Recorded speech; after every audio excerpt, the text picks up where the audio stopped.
Writing good news and bad news messages in business communication is one of the very important aspects, and sometimes it becomes issue.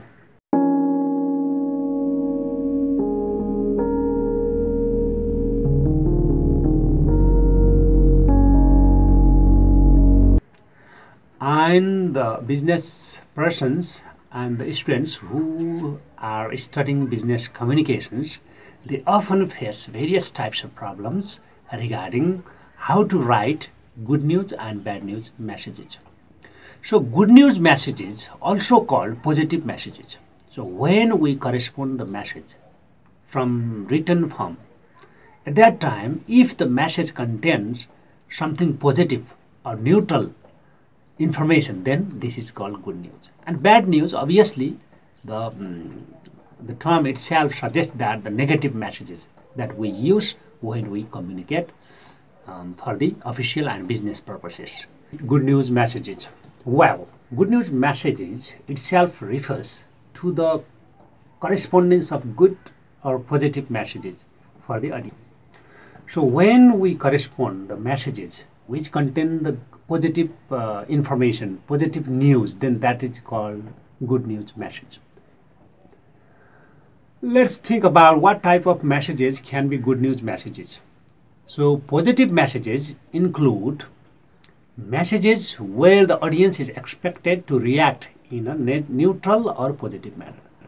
So when we talk about good news messages or positive messages, one is good news messages, another is neutral messages.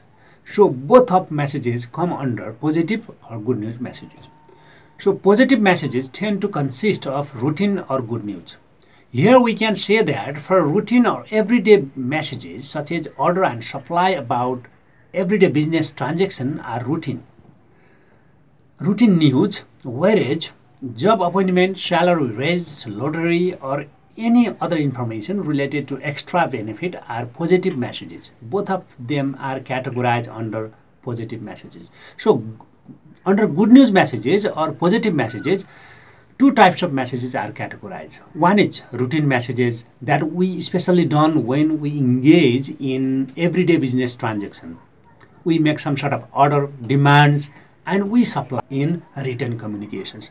In other words, it simply covers relying a boost in earning, announcing a new hire, providing satisfied customers feedback, or expressing thanks for teamwork and collaboration. So these are some of the examples of good news messages where the company really announced some sort of raise in their salary, some bonus, some benefits to the customers or their employees.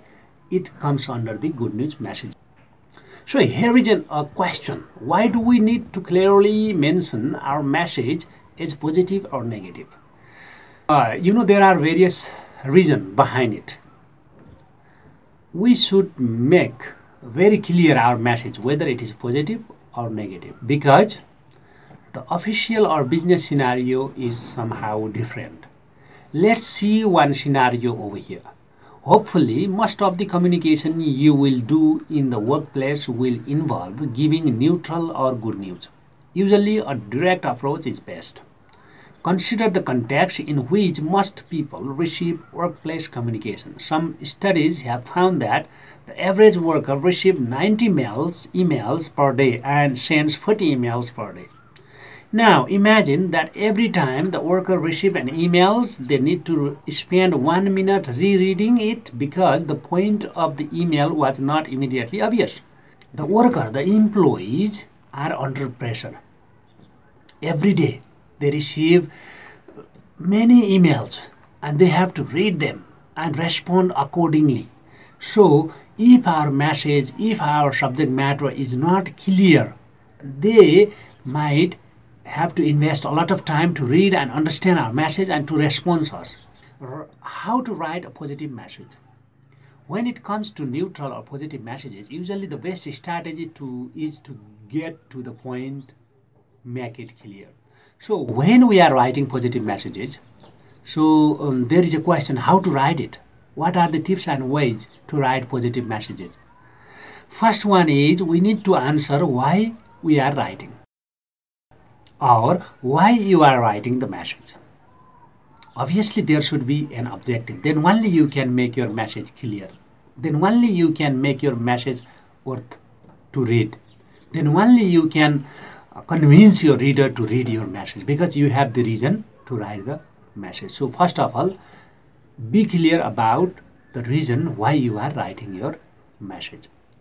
And the second one is what supporting details the reader need to know.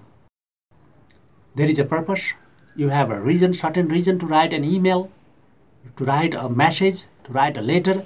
Then, since your audience may not understand the subject matter, so you need to mention some logics, some explanations, and some further details regarding your purpose, why you are writing the message. That is to say, the subject matters of your message should be clearly described through examples and supporting details. And the third one is very important that we may miss in our written communication. That is, if the reader needs to do anything, what the reader or audience has to do after receiving your message, you should clearly mention it also. Then only the chance of ignoring your message may go down. Otherwise, your emails may not be read by the audience or peoples. So you need to clearly mention what the audience and reader have to do after reading your message, and what is their responsibility, and what tasks do you really want to be performed from them. That's the important things. Note, you have to note this. We know how to do the first and second point mentioned here. But what is the third one? What is the main purpose of third point is to make aware, remember your message to implement. If not, they will take the message just for the information, which has big risks to forget or negligence. If you don't mention the third point, if you don't regard the third point, that is the task, the response of the reader, then there is the big risk of forgetting your email, forgetting your message, or your message may be in negligence. The people, the reader may neglect your message. That's another problem you may face. So now let's move some tips of writing positive messages. So what you need to do is, while writing positive message, be direct or direct, some people often say. Direct means you put your information in the very first beginning of your message. So then only you have to put the explanation. There are mainly two approaches regarding writing the written business communications. One is direct, and the indirect. What happens in direct is, the main information is mentioned in the beginning. Then the supporting details, the reason, the circumstances, the consequences are mentioned after that. But in bad news or negative news message or negative messages, what it is recommended is the indirect approach. First, you mention the context, the situation, the cases, and the consequences. Then only at the end you put the main information in the bad news message. So that's the very important things you need to understand. Here we are dealing with the good news messages. So when we deal about the good news messages, use the direct approach of writing message. Then after that, give supporting details, explanation, and complement. This should be clearly organized. If you have a large amount of information, you may choose to use bullet points, headings, or links, or attachment. It depends on the situations. If you have so many things, the subject matter is very large, very big, then you can put it into bullets.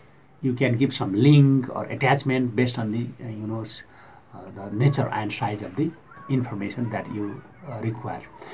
If there are any drawbacks, state them clearly but positively. If there are any drawbacks regarding the things, then you can mention them also positively, because you are writing the positive message, good news message. So your confidence should be more direct and more assertive. End with a note of thanks or congratulations. Do not forget to end your message with the thanks or some sort of congratulation or compliments about the message and situation. So these are the essential tips and fundamental ideas about how to write the positive messages. Thank you.